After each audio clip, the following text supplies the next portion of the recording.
Hey guys, welcome back to TechMan. Today, let me show you Sage Accounting for beginners. Getting started with Sage Accounting in the UK can feel a bit like opening a toolbox for the first time. You see everything in there, but you're not quite sure what to pick up first. What I usually do is head to the Sage UK website, sign up, and choose a plan that fits a small business setup. Once inside, the first step is setting up the basics: business name, address, financial year, and VAT details if applicable. After that, I connect my bank account, which makes tracking transactions way easier, and start adding contact like customer or suppliers.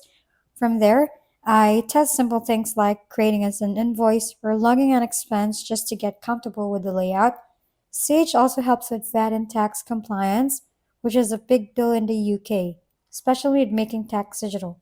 Don't try to learn everything at once. Start with invoicing and expenses first, then build from there as you get more confident. If we've been helpful, kindly give us a thumbs up and don't forget to hit the subscribe and bell button for more contents. For any questions and suggestions, comment down below.